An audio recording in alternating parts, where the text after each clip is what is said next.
The one thing for me, you made that point as a 14-year-old, you'd seen people, and for me, Suzanne, it's great that you've got aspirations. I admire you for that, and you've done really, really well. You did it professionally. People aspire to do that, and good for you. You deserve every success. But for me, sometimes I think the 14-year-old sees the superstar and the glamour side, but also the unrealism of themselves. And we know that you made a great point there, how people manage to look after themselves and go about doing that. But the reality is that general society, it's unmaintainable. People got lives, and the young person, for me, has to realise that that's a very small percentage of people who get there, but also accept themselves for who they are. Yeah. You know, what you do is not who you are. In the Western world, we place a big emphasis on social status around what we do.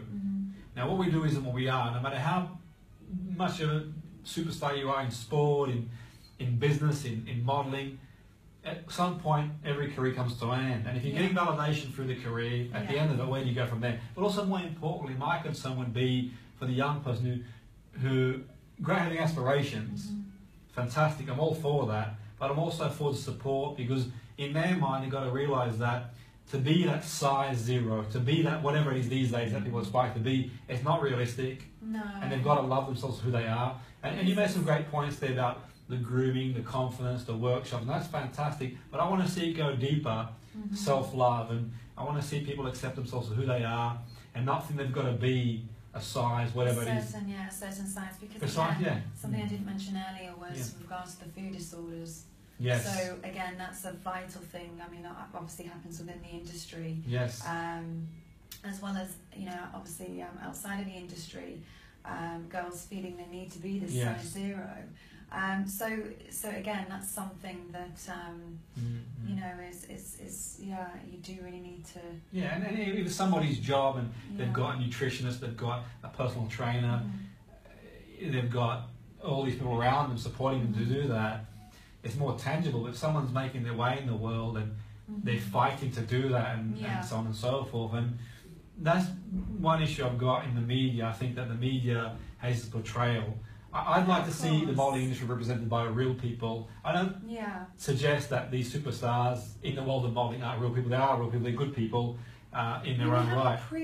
They have improved on that over the years, because it was to the point where you did just have those glossy magazines. I mean, they are making it more to the point where, like with commercial modelling, and I did a lot of the commercial model where it's more, you know, you do have to a certain degree the real models, you know, represent real life reality. Representing real life reality, and you know, it's good to have that, you know, because when people are looking at these magazines and feeling like they have to, you know, to excel to that, you know, they can't have any flaws, you know, and we need to, you know, at the end of the day, we need to accept who we are. And flaws are beautiful. Flaws are beautiful. The beauty is the difference, isn't it? Really, it's what makes us all unique and individual. And so it's important, and this is why, you know, like I said, this is why it is important to accept and love yourself and treat yourself well, be kind to oneself in the process.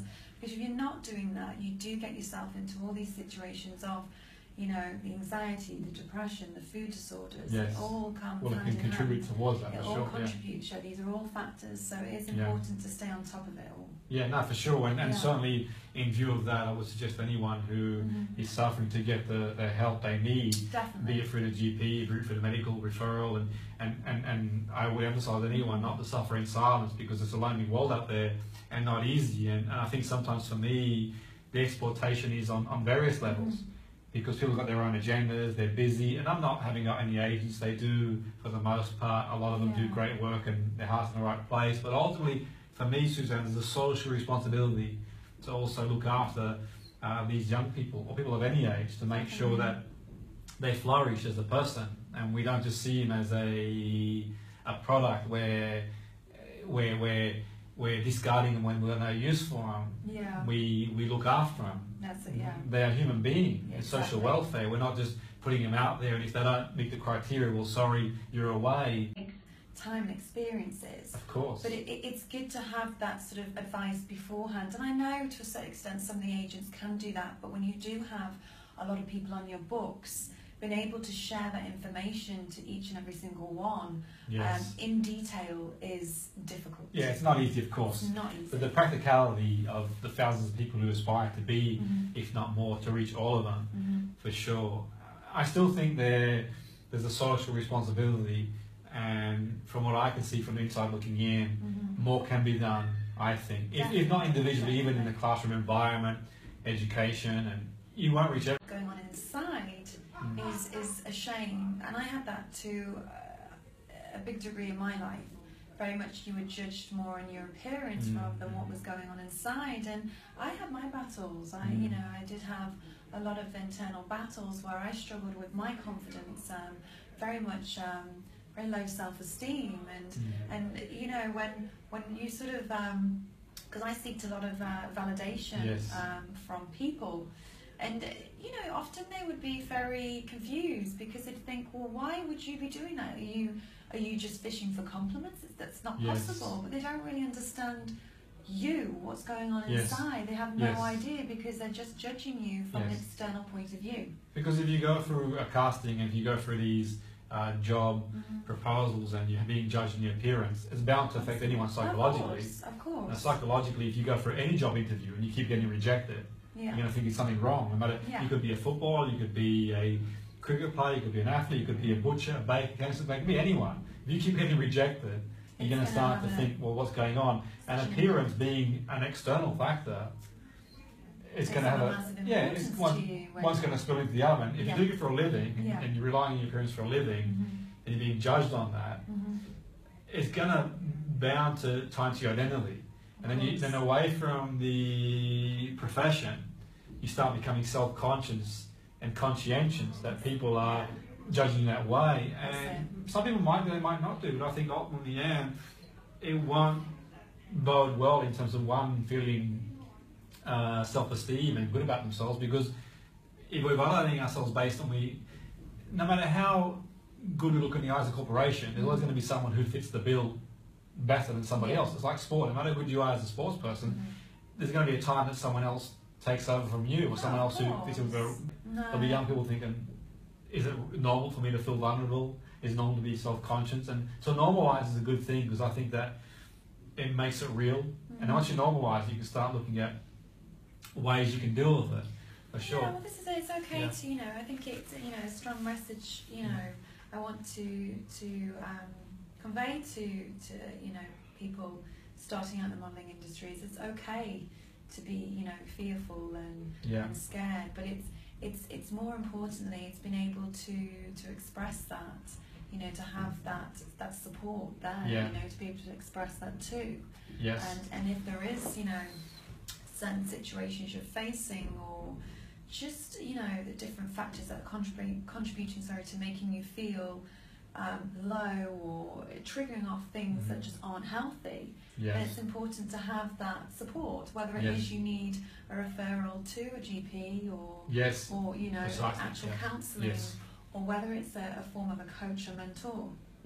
No, and that's a great point. And I think for me, really, what I'm getting at is I don't want to cast a cloud in the industry. I'm sure there's some great things and many good things. I just think that, like all things, we can always improve. And I think ultimately, if you've got that, there's a safety net for people to live a productive, adaptive life in general, and not relying on the validation. Because what does the world mean? Anything other than the meaning we give it.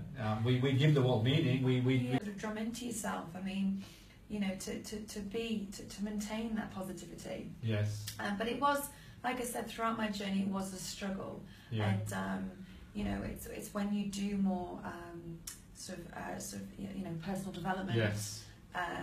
Do you sort of then look back and think, oh, you know, if only I could have done this, if only I could have done that. With hindsight, for sure. Hindsight's easy. And with hindsight, what would you do?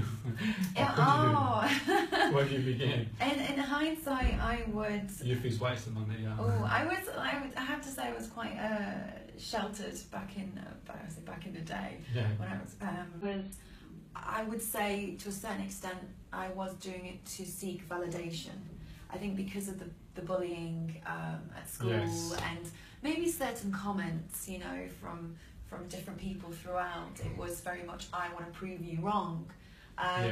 Yes. But like I said, I was there to help build my confidence so I could excel in these castings and excel at, I mean, even at jobs I've struggled, you know, even you could see, you know, from the early stages of my modelling career, it was a struggle, you know. Yes. So it's been able to have those resources to help,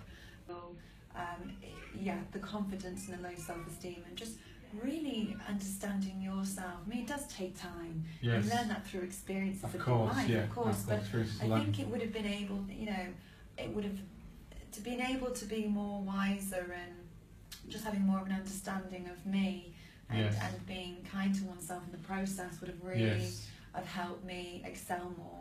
No, that's really interesting stuff, and I think with hindsight it's always easy, and yeah, definitely. You can always look back, and we can always do something different. I think it's you being honest and open there, and I think that you've got a lot to offer, and I'd like to see more people like you go back in the industry and help young people along the way in any way they can. It's great that you can do that, because we know it is a tough journey, and we know that, you know, the